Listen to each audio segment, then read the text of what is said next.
T V S പറയുന്നത് വെച്ചാൽ orbiter actually കാറ്റർ ചെയ്യുന്നത് ഒരു അർബൻ ലൈഫ് സ്റ്റൈൽ ജീവിക്കുന്ന ആളുകളെയാണ്. അത് മാത്രമല്ല ഒരു വേറൊരു കാര്യം കൂടി പറയുന്നുണ്ട്. അതായത് ഒരു 16 to 18+ എന്നൊരു കാറ്റഗറി ഉണ്ട്. അതായത് ലേണേഴ്സൊക്കെ എടുക്കാൻ പോകുന്ന കുറേ ആളുകളിലെ അവർക്കും ഈ ഒരു വാഹനം നന്നായിട്ട് കാറ്റർ ചെയ്യും. സോ നമുക്ക് ഈ വാഹനത്തിൻ്റെ ഡിസൈൻ എല്ലാ കാര്യങ്ങളും ഡീറ്റെയിൽ ആയിട്ട് നോക്കാം. സോ ഫസ്റ്റ് തന്നെ നമുക്ക് ഇവിടുന്ന് സ്റ്റാർട്ട് ചെയ്യാം. അപ്പോൾ ടി വി എസിൻ്റെ മിക്ക വണ്ടികളിലും നമ്മൾ കാണാത്തൊരു സംഭവമാണ് ഹൈ മൗണ്ടഡ് ഹെഡ് ലാമ്പ്സ്. അപ്പോൾ ഇവർ പറയുന്നത് വെച്ചാൽ ഇത് കുറച്ചും കൂടി പ്രൊജക്റ്റഡ് ടൈപ്പാണ് ഹെഡ് ലാമ്പ്സ്. അത് മാത്രമല്ല അത് യൂസ് ചെയ്യുന്നത് LED സെറ്റപ്പാണ്. അത് മാത്രമല്ല ഇവിടെ നമുക്കൊരു വൈസർ കാണാൻ സാധിക്കും. സോ ഇതാണ് ഓർബിറ്ററിൻ്റെ ഫ്രണ്ട് ഫേഷ്യ എന്ന് പറയുന്നത്. അപ്പോൾ ഫ്യൂച്ചറിസ്റ്റിക് ആണ് ഇൻ ടേംസ് ഓഫ് ഡിസൈൻ നോക്കുകയാണെങ്കിൽ. അത് മാത്രമല്ല ഇതിനകത്ത് യൂസ് ചെയ്ത കളർ കോമ്പിനേഷൻ്റെ അകത്ത് മൾട്ടിപ്പിൾ കളറിൻ്റെ ചോയ്സസ് വന്നിട്ടുണ്ട്. ഇപ്പോൾ ഇത് നോക്കുകയാണെങ്കിൽ നമുക്ക് നിയോ ഗ്രീൻ ആണ്. നിയോൺ ഗ്രീൻ്റെ കൂടെ തന്നെ ഒരു സിൽവറും അതുപോലെ ഒരു ബ്ലൂവിൻ്റെ കോമ്പിനേഷൻ നമുക്കിവിടെ കാണാൻ സാധിക്കും. ടി വി എസിൻ്റെ ലോഗോ ചാടും കുതിര. അതുപോലെ തന്നെ ഈ ഒരു വാഹനത്തിൻ്റെ ഏറ്റവും വലിയ എനിക്ക് ഇഷ്ടപ്പെട്ട സംഭവം അല്ലെങ്കിൽ ഏറ്റവും വലിയ ഡീറ്റെയിലിംഗ് എന്ന് പറയുന്നത് ഈ കാണുന്ന കണക്റ്റഡ് DRLs ആണ്. ഭയങ്കര ക്യൂട്ടാണ്. അത് മാത്രമല്ല ഇതിൻ്റെ ഫ്രണ്ടിൽ യൂസ് ചെയ്യുന്ന ടയർ 14 ഇഞ്ചിൻ്റെയാണ്. ഇതിൻ്റെ റിയറിൽ യൂസ് ചെയ്യുന്നത് 12 ആണ്. ടി വി എസ് ഓർബിറ്ററിൻ്റെ സൈഡ് പ്രൊഫൈൽ എനിക്ക് ആക്ച്വലി ബ്രോഷറിൽ കണ്ടപ്പോൾ അത്ര ഇഷ്ടമായില്ല. പക്ഷേ ഇപ്പോൾ നേരിട്ട് കാണുമ്പോൾ ഇറ്റ്സ് ലൈക്ക് ലുക്കിംഗ് ബെറ്റർ. ഈ ഒരു ഫ്ലോർ ഉണ്ടല്ലോ അതിന് 290 mm ആണ് ഹൈറ്റ്. അത് മാത്രമല്ല ഇനി ആ ഫ്രണ്ടിൽ കണ്ട എലമെൻസിൻ്റെ ആ ഒരു ശരിക്കും പറഞ്ഞാൽ ടെക്സ്ചറിൻ്റെ മിക്സ്ചർ ഇവിടെ കാണാൻ സാധിക്കും. അതായത് ആ ഒരു നിയോ ഗ്രീൻ പ്ലസ് ആ ഒരു ബ്ലൂ, അതിൻ്റെ കൂടെ തന്നെ ഇടയ്ക്കിടയ്ക്ക് സിൽവറിൻ്റെ ഇൻപുട്സ് ഉണ്ട്. എല്ലാം കവേർഡാണ്. അപ്പോൾ ഫ്രണ്ടിൽ ഞാൻ പറഞ്ഞു ഡിസ്ക് ഇല്ല. ഓബിയസ്ലി റിയറിലും ഡിസ്ക് ഇല്ല. ഇതിനകത്ത് യൂസ് ചെയ്യുന്നത് ഹബ് മോട്ടറാണ്. സോ ആ ഹബ് മോട്ടറിൻ്റെ പവറും മറ്റുള്ള കാര്യങ്ങളൊക്കെ ഞാൻ പറയാം. ഓർബിറ്ററിൻ്റെ റിയർ പ്രൊഫൈലാണ് എൻ്റെ ഫേവറേറ്റ്. കാരണം നമ്മൾ ഫോട്ടോസിലൊന്നും കാണുമ്പോൾ ഈ ഒരു പ്രൊഫൈൽ കാണാറില്ല. ഇതിൻ്റെ ഏറ്റവും വലിയ പ്രത്യേകത വെച്ചാൽ ഫ്രണ്ടിൽ കണ്ട പോലെ തന്നെ ഒരു റാപ്പ് അറൗണ്ട് ആയിട്ടുള്ളൊരു സിഗ്നേച്ചർ ടെയിൽ ലാമ്പാണ് ഇതിൻ്റെ ഏറ്റവും വലിയ പ്രത്യേകത. ഇനി നമുക്ക് ഈ വാഹനത്തിൻ്റെ യൂട്ടിലിറ്റി ചെക്ക് ചെയ്യാം. സോ ഇതിൻ്റെ സീറ്റിനൊരു പ്രത്യേകത ഉണ്ട്. കംപ്ലീറ്റ്ലി ഫ്ലാറ്റാണ്.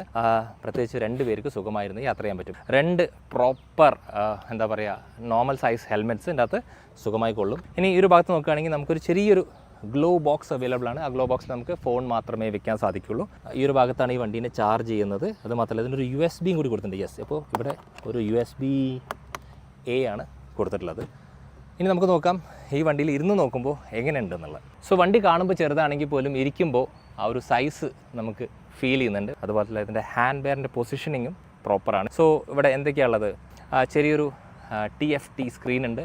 ഓർബിറ്ററിൻ്റെ ഹാൻഡ് ബെയറിൽ നോക്കുകയാണെങ്കിൽ അധികം സ്വിച്ചേഴ്സ് ഒന്നുമില്ല. പക്ഷേ ഓരോ സ്വിച്ചേഴ്സ് അതിൻ്റെ കാര്യങ്ങൾക്ക് മാത്രമാണ് കൊടുത്തിട്ടുള്ളത്. സോ ഇത് വണ്ടി സ്റ്റാർട്ട് ചെയ്യാൻ ഇത് ആക്ച്വലി ഇതിനെ ഫ്രണ്ടിലേക്കും റിവേഴ്സിലേക്കും ആക്കാനുള്ള സംഭവമാണ്. അമർത്തി പിടിച്ച് കഴിഞ്ഞാൽ പിന്നെ നമുക്ക് റിവേഴ്സിൽ കൊണ്ടുപോകാൻ പറ്റും. റൈറ്റ് സൈഡിൽ നോക്കുകയാണെങ്കിൽ പാസും അതുപോലെ ഹെഡ് ലാമ്പിൻ്റെ സ്വിച്ച് കൊടുത്തിട്ടുണ്ട്. ഇത് ക്രൂസ് കൺട്രോളാണ്. നോർമലി ഒരു വണ്ടിയിൽ വരാത്ത സംഭവം. ഇനി നമുക്ക് ഈ വാഹനത്തിന് കുറച്ച് സ്പെസിഫിക്കേഷൻസ് കൂടി നോക്കാം. സോ ഈ വണ്ടിയുടെ റേഞ്ച് എപ്പോഴും ഒരു EV എടുക്കുമ്പോൾ നമുക്ക് ഏറ്റവും കൂടുതൽ അറിയേണ്ടത് ഇതിന് എത്ര റേഞ്ച് നൽകും. സോ 158 ആണ്. ഇനി ഇതിനകത്തിരിക്കുന്ന ബാറ്ററി എത്ര കപ്പാസിറ്റി എന്ന് ചോദിച്ചു കഴിഞ്ഞാൽ 3.1 kWh. സോ ആ ഒരു ബാറ്ററീനെ നമുക്ക് 0 to 80% ചാർജ് ചെയ്യാൻ വേണ്ടിയിട്ട് ഏകദേശം 4 മണിക്കൂർ വേണം എന്നാണ് TVS പറയുന്നത്. ഇനി എപ്പോഴും ഒരു EV എടുക്കുമ്പോൾ അല്ലെങ്കിൽ വണ്ടി എടുക്കുമ്പോൾ നമുക്ക് നോക്കേണ്ടത് വണ്ടിയുടെ വാറൻറ്റിയെക്കുറിച്ചാണ്. സോ ഈ ഒരു വണ്ടി എടുക്കുമ്പോൾ തന്നെ നമുക്ക് 3 വർഷം അല്ലെങ്കിൽ 30,000 കിലോമീറ്ററിൻ്റെ വാറൻറ്റി കിട്ടും. വേണമെങ്കിൽ നമുക്ക് 2 വർഷം കൂടി എക്സ്റ്റെൻഡ് ചെയ്തിട്ട് അതിനെ 5 വർഷം ആക്കാൻ സാധിക്കും. അങ്ങനെ ഓർബിറ്ററിനെ ഞാൻ TVSൻ്റെ തന്നെ ട്രാക്കിൽ ഓടിച്ചു. First impression about this scooter is actually very impressive. ഞാൻ ഇത്രയും പ്രതീക്ഷയില്ല. അതിൻ്റെ റീസൺ ഞാൻ ഒന്നൊന്നായിട്ട് പറഞ്ഞുതരാം. ഫസ്റ്റ് ഓഫ് ഓൾ ഈ ഒരു വാഹനത്തിനകത്ത് വന്ന് ഈ ഒരു ടയർ സൈസിൻ്റെ ഡിഫറൻസ്, ഫ്രണ്ടിൽ 14 റിയറിൽ 12 അങ്ങനെ ആക്കുമ്പോൾ ഈ വണ്ടിക്ക് നല്ല രീതിക്കുള്ള ബാലൻസിങ് ഉണ്ടെന്ന് അവർ പ്രസൻറ്റേഷനിൽ പറഞ്ഞു. പക്ഷേ അതെനിക്കിപ്പോൾ മനസ്സിലായി ട്രാക്കിൽ ഓടിച്ചപ്പോൾ. ഏകദേശം ഇതിൻ്റെ ടോപ്പ് സ്പീഡ് 68 ആണെങ്കിൽ ഈ 68 നമുക്കൊരു കോർണർ ചെയ്യാൻ പറ്റുമെന്ന് പറഞ്ഞാൽ അതൊരു എളുപ്പമുള്ള കേസല്ല. അത് മാത്രമല്ല ഇതിനകത്ത് കുറേ ഹേർഡിൽസ് ഉണ്ടായിരുന്നു. ലൈക്ക് ഇപ്പോൾ ചെറിയ ട്രാക്കിലൂടെയൊക്കെ ഈ വണ്ടി ഓടിച്ചു നോക്കിയപ്പോൾ ഒന്നും നമ്മുടെ കയ്യിൽ നിന്ന് വണ്ടി പോകുന്നില്ല. ശരിക്കും പറഞ്ഞാൽ ഈ ഒരു റൈഡ് സ്റ്റാർട്ട് ചെയ്ത് പോകുന്നത് ഞാൻ കാല് നിലത്ത് വെച്ചില്ല. ഈവൻ ഒരു 5 കിലോമീറ്റർ അല്ലെങ്കിൽ 6 കിലോമീറ്റർ സ്പീഡിൽ പോലും ഇതിനെ നമുക്ക് കൃത്യമായിട്ട് ബാലൻസ് ചെയ്യാൻ പറ്റും. അപ്പോൾ ഈ ഒരു ബാലൻസിങ് തന്നെയാണ് ഇതിൻ്റെ ഏറ്റവും വലിയൊരു ഹൈലൈറ്റ്. ഇതിൻ്റെ സെൽഫ് ബാലൻസിങ് ടെക്നോളജി വളരെ നല്ലതായതുകൊണ്ട് നമുക്ക് കൈവിട്ട് ഓടിക്കാം. അങ്ങനെ ഞാൻ ഒരിക്കലും പറയില്ല. പക്ഷേ അങ്ങനെ ഓടിച്ചിട്ടും ഈ വണ്ടി നമ്മുടെ കയ്യിൽ നിന്ന് പോകുന്നില്ല. അപ്പോൾ അത് പ്രോപ്പറായിട്ട് വർക്ക് ചെയ്യുന്നുണ്ട്. അത് മാത്രമല്ല ആ ഒരു ബാലൻസിങ്ങും നല്ലതാണ്. ഇനി ഇതിനകത്ത് ഹിൽ ഹോൾഡ് അസിസ്റ്റ് വരുന്നുണ്ട്. വണ്ടി അവിടെ നിർത്തിയിട്ട് ബ്രേക്ക് ഒരു 2 സെക്കൻഡിലേക്ക് പിടിക്കുമ്പോൾ തന്നെ അത് ആക്റ്റീവ് ആവും. അവിടെ ഒരു ബീപ്പ് വരും. 3 സെക്കൻഡ് അല്ലെങ്കിൽ 4 സെക്കൻഡിലേക്ക് പിന്നെ പ്രത്യേകിച്ച് ബ്രേക്കിൽ കൈ വെക്കേണ്ട ആവശ്യമില്ല. അതിന് ശേഷം ഓട്ടോമാറ്റിക്കലി വീണ്ടും ഒരു ബീപ്പ് വരും. അപ്പോൾ നമ്മൾ ബ്രേക്കിൽ കൈ വെക്കണം, അല്ലെങ്കിൽ വണ്ടി ഉരുസി ബാക്കിലേക്ക് പോകും. അപ്പോൾ അതും അതിഗംഭീരമായിട്ട് വർക്ക് ചെയ്തു. പിന്നെ ഓവറായിട്ടുള്ള കലാപരിപാടികളൊന്നും ഈ വണ്ടിനകത്തില്ല. നമുക്ക് വേണ്ട സാധനങ്ങൾ മാത്രമേ ഉള്ളൂ. ഇനി മിക്ക ആളുകളും പറയുന്നത് വെച്ചാൽ ഈ വണ്ടിയുടെ ടോപ്പ് സ്പീഡ് 68 ഉള്ളൂ. അപ്പോൾ ആക്ച്വലി 68 മതി. ഇപ്പോൾ നോർമലി ഇതൊരു EV ആണ്. ഇത് കാറ്റർ ചെയ്യുന്ന ആളുകൾ നമുക്കറിയാൻ പറ്റും.